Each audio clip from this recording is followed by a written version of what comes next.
Good afternoon, everybody, and welcome to this webinar on Customer Marketing Center. I just hope all of you have a big cup of coffee in front of you, given this time of the day. And I'm sure you have a great blue moon to forward to after this webinar. So before I move, a quick background on why we are calling it this Customer Marketing Center as the ultimate asset of today's marketer. The context really is that if you look at the marketing function today, the deliverables are getting more and more quantifiable. The concepts that we always used, like brand value or brand equity, sometimes even market share, had a significant percentage of conceptual value around it. But in today's era of hyper competition, I think a lot more is expected from the marketer in terms of the quantifiable value that is being brought to the table. And that is where we need something where we can measure the exact contribution that each customer is really giving us. And that really depends on what exactly on a one-on-one level are we giving to the customer. And that's where really this customer marketing center comes into play. So with this going further, we really start from as to how this really evolved. So when this whole concept of marketing started in the 1930s, the orientation was really all towards production. And the manufacturer said, we will sell what we produce. And the customer had no choice but to buy what was being produced. I think finally the world has taken a full circle, and now we are living in an era where the customer is finally asking for her pound of flesh, and they're saying, I want you to deliver, not just I want as a group, but I want as an individual. And therefore everything that is expected at an extremely customized level. What has really brought this about?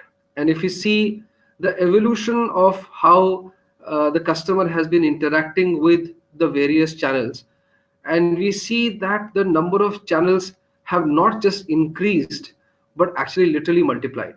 So when we see in 1980s where we had some offline channels available for communication, uh, probably the only online channel was telephone because there was a line there, but otherwise that was all that the customer had.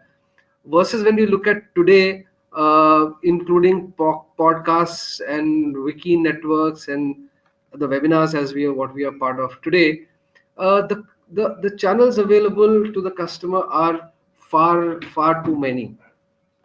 And and which is where it becomes important to look at the classification between an outbound marketer, which is really old marketing, versus an inbound marketer, which is the new marketing, where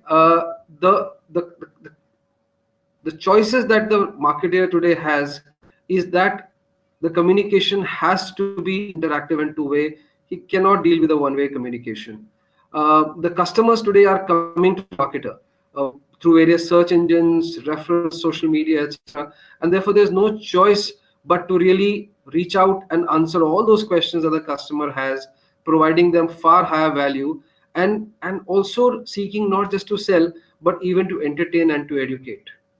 Uh, and no wonder this interaction evolution has again taken a huge leap, where television was one entertainment kind of a device which existed with the customer interacted with at 77%.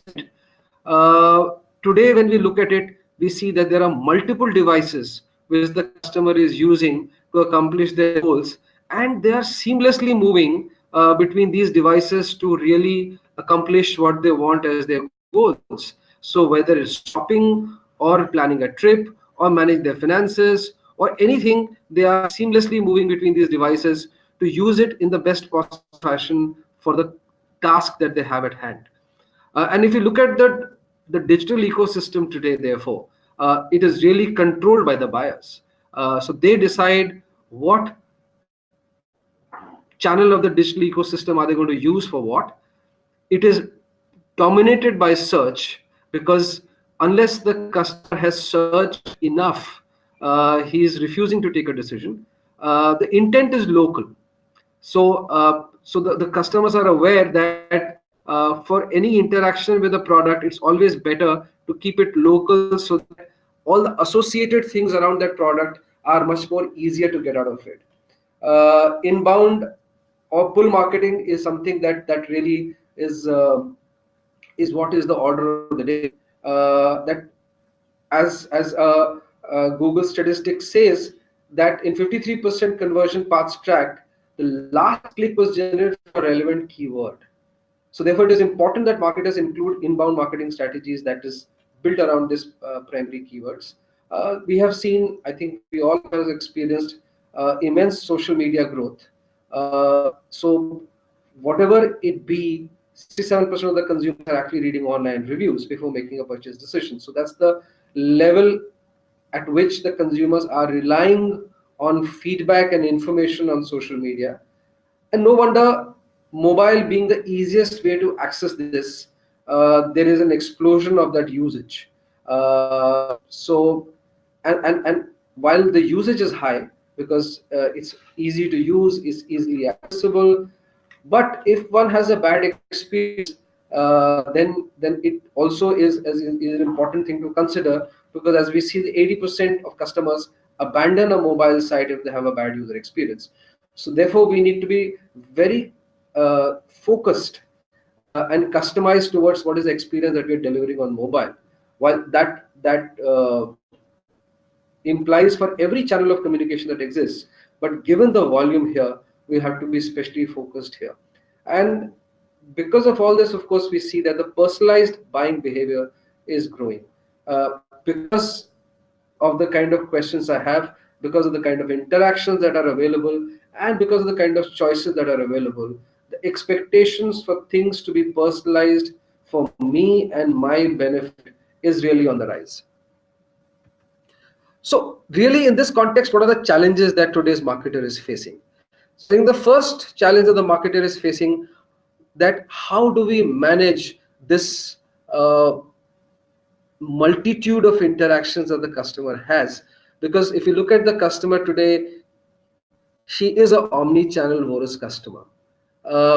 And why to blame the customer? Because if you look at the interactions possibilities that are existing, whether it is digital or physical, or even responsive interactions today, which are really the interactions on which you get an immediate response, to which one can give a counter response and get another response against it.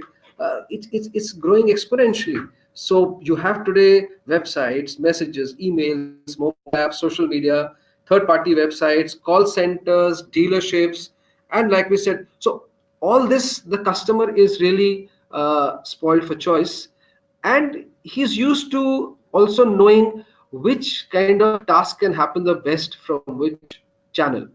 uh, and therefore, what is becoming challenging is really how do we measure the marketing attribution, from which channel did I get what kind of benefits. So while the customer is interacting, it is also important for us to have very clear measures and rules to measurement, so that we know how each channel is being utilized for what, so that we also know that what are the channels that are working best for us. So when we look at the optimal solution for today's marketer, what are really the things that we need to consider? So like we said, the first thing, we really, where it has to start, is really customer centricity.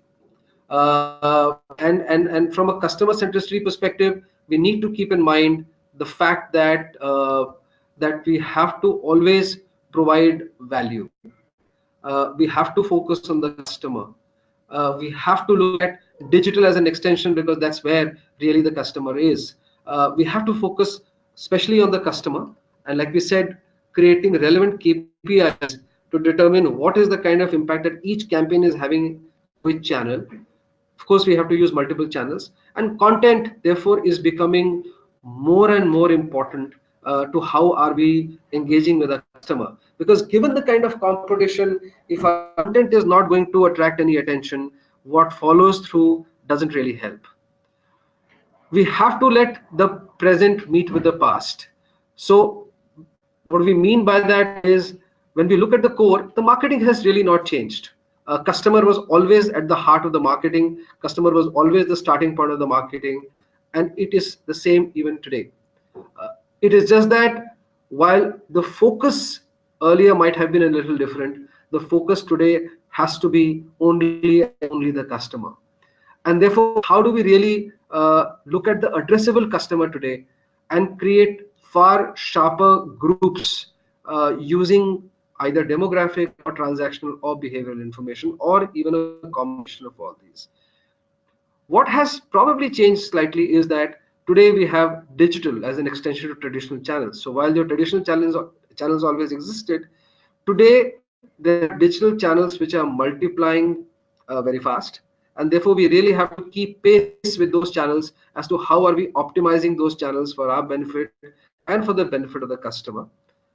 And the advantage today, therefore, because of these channels that have come up and the interaction which has come up, is that the decisions, therefore, can be data driven. And therefore, for us to be more effective, the decisions need to be data driven. Uh, Earlier, when we looked at those traditional channels, some of the data never reached the marketer. But today, with all the channels, especially the digital channels being completely measurable, it is important and it has become necessary for the decisions to become data driven, also because they work in our favor. So what is really the CPD's proposition as far as this customer marketing center is concerned? So it really starts with three easy steps of identifying what we need to do, knowing what we need to do, and therefore how do we engage and measure what we are doing.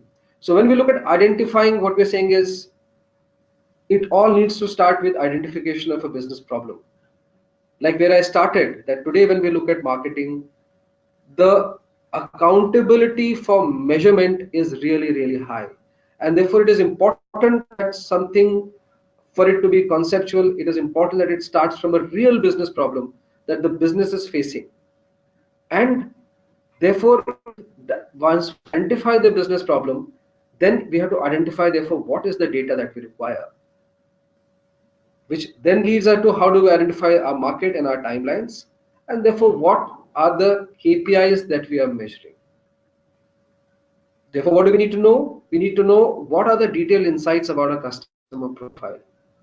What is the right customer segment? Given the information that is available, we don't have to look for an amorphous and a large customer segment. We can look at sharp, tightly defined customer segments, and within those customer segments, which is the low-hanging fruit for us. Given that low-hanging fruit, what is the right communication channel that we should reach out to that customer segment?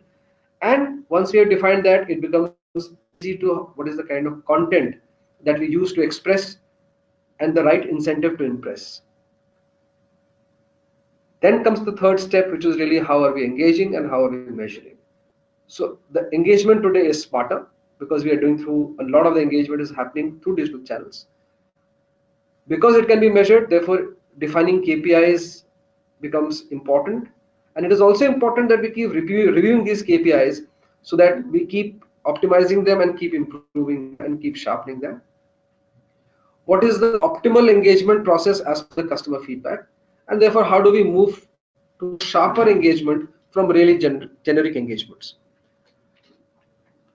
So with these three steps out of the way comes really the big proposition as to how it needs to be done.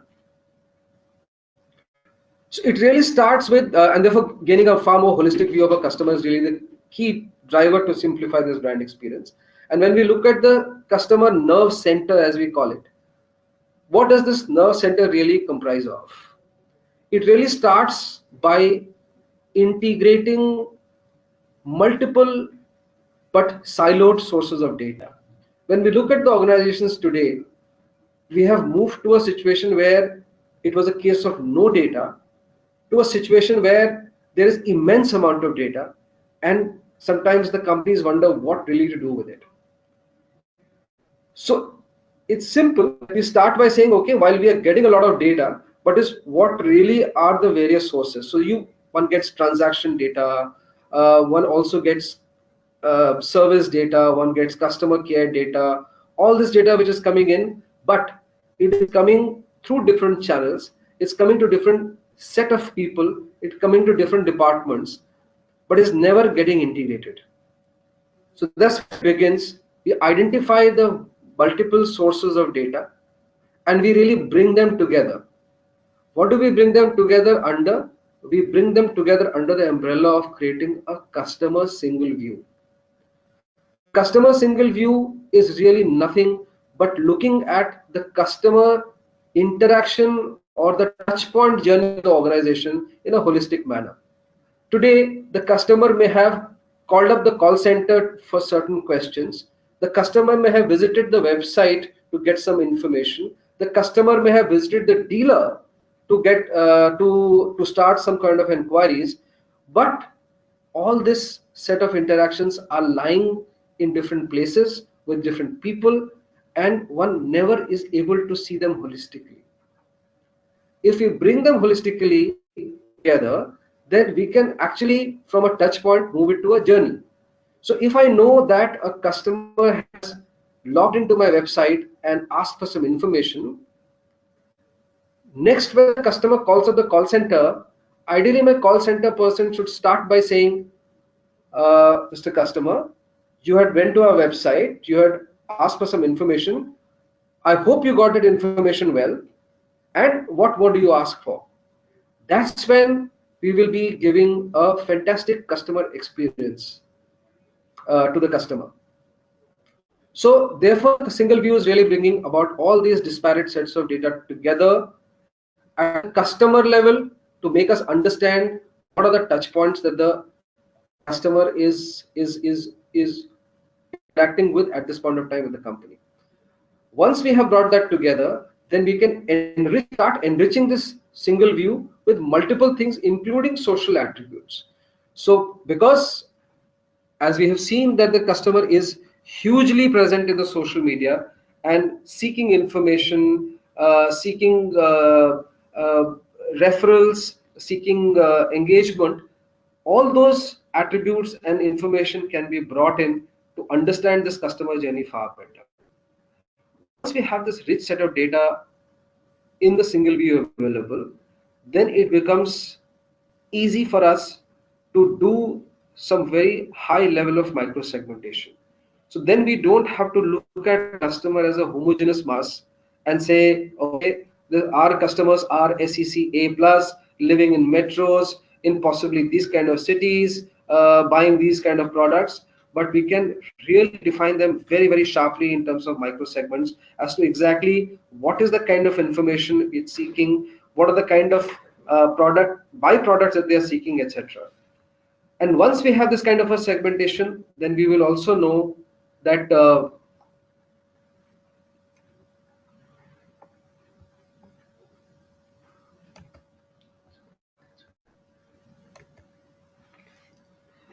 and therefore what is the kind of campaigns that we designed to engage with different customer segments.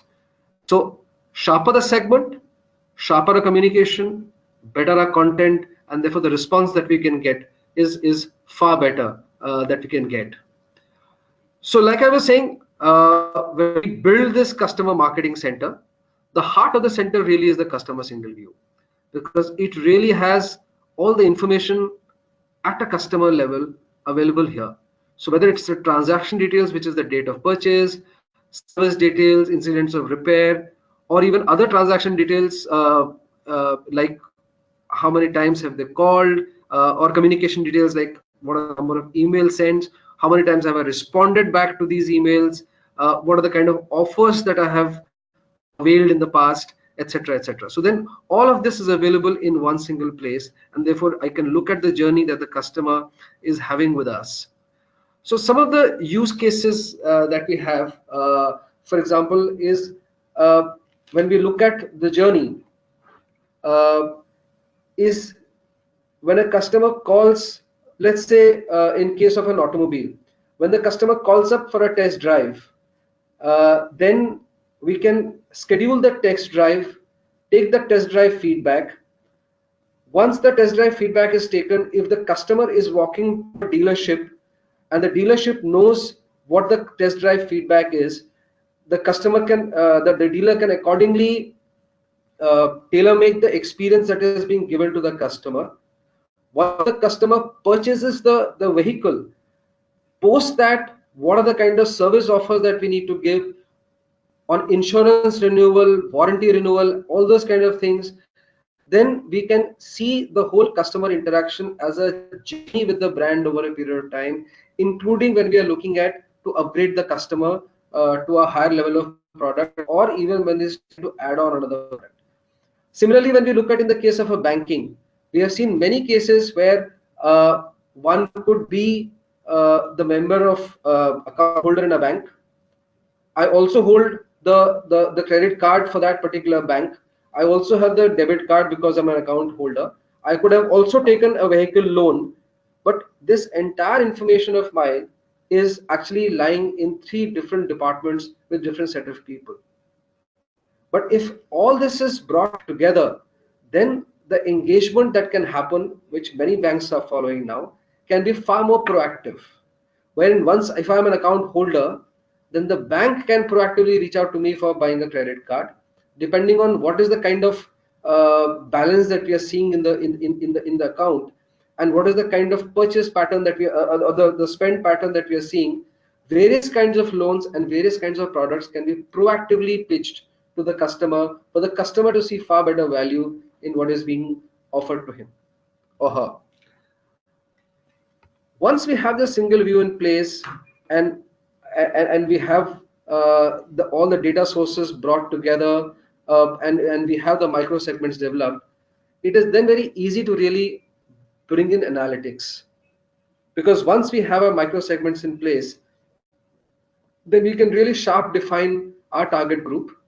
And when we are measuring the KPIs, then how do we improve our interaction? What are the kind of other analytics interventions that we can bring in to kind of improve the engagement? Then becomes far simpler, far easier, and far more engaging.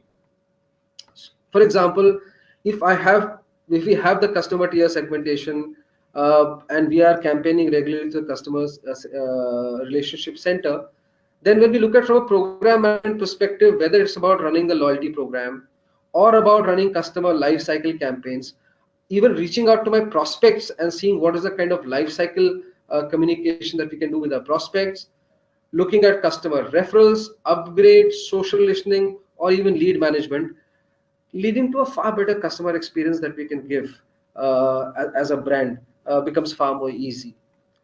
So therefore, really, how do we bring this customer marketing center to life?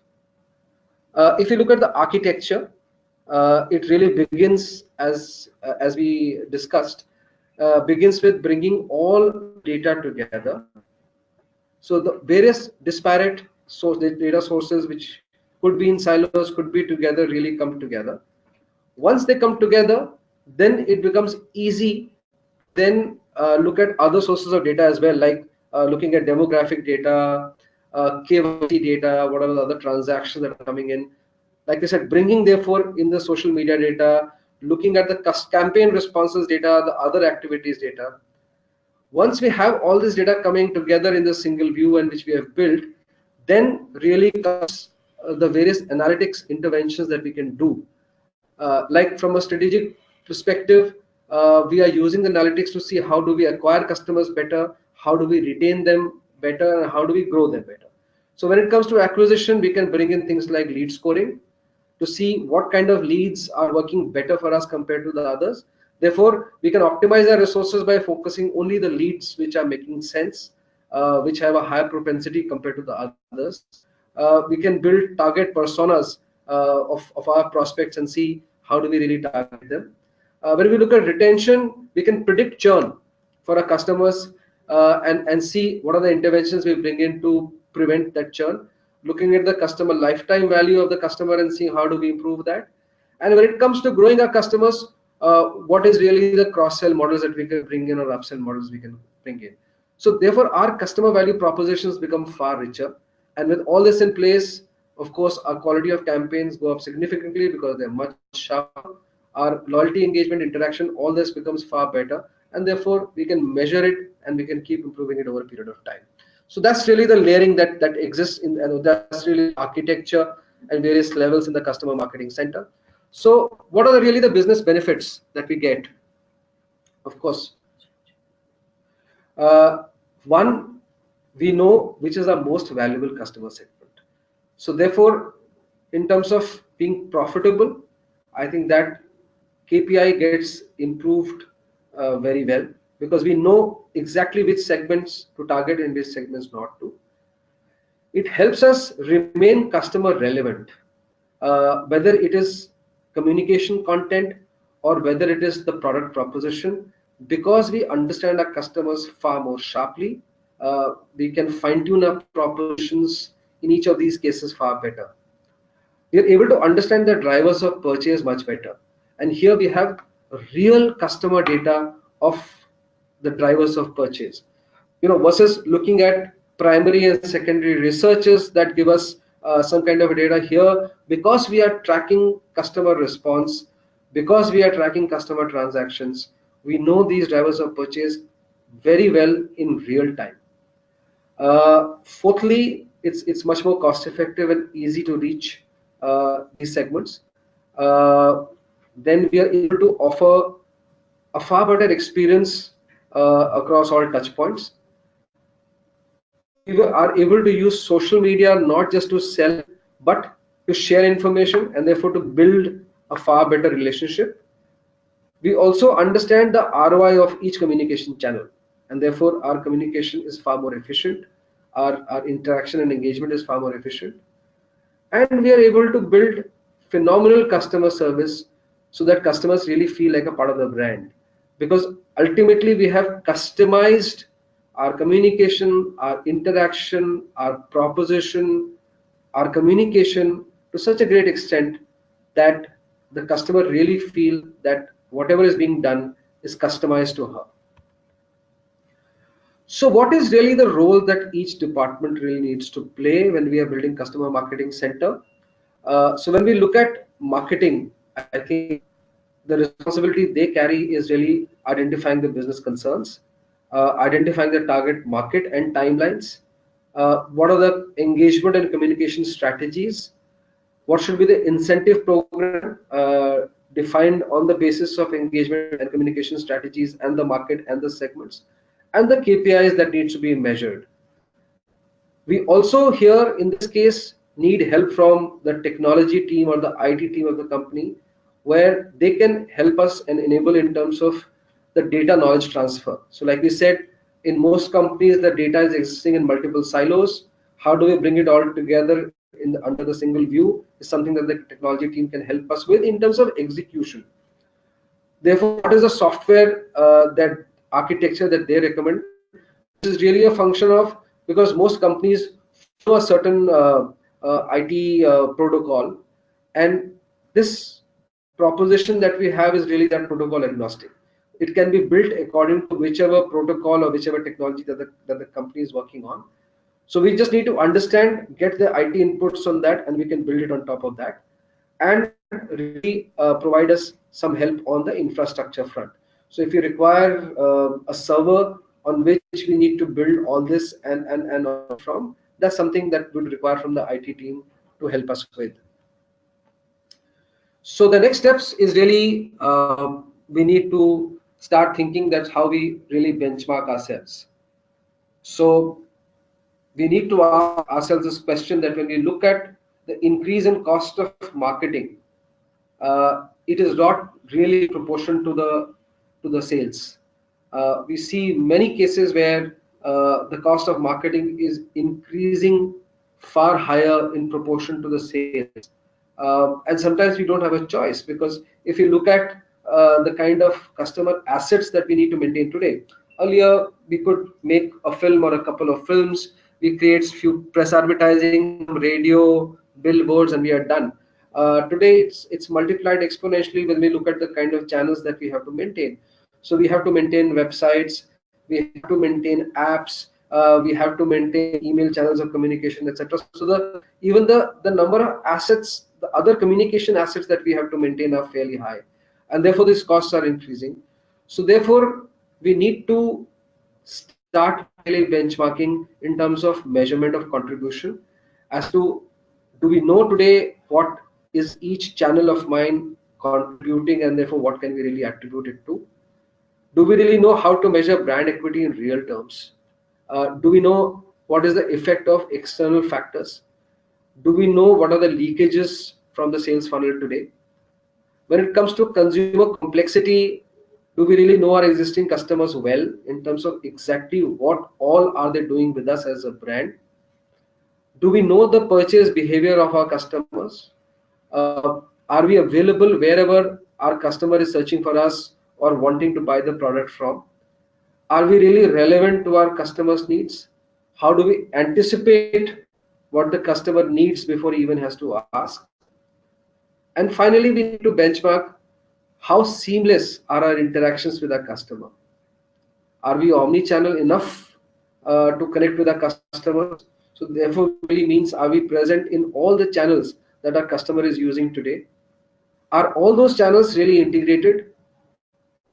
Is our brand interaction level same at all communication channels, depending because the customer is using them equally well? And do we really provide our customers seamless experience across all channels? With this benchmarking, I think we will be clearer, and our need to build this customer marketing center will be real. Thank you very much. I hope the time so far has been well utilized, and I'm ready to take any questions that you have.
Thank you so much, and good evening. Enjoy the rest of the day. Thank you.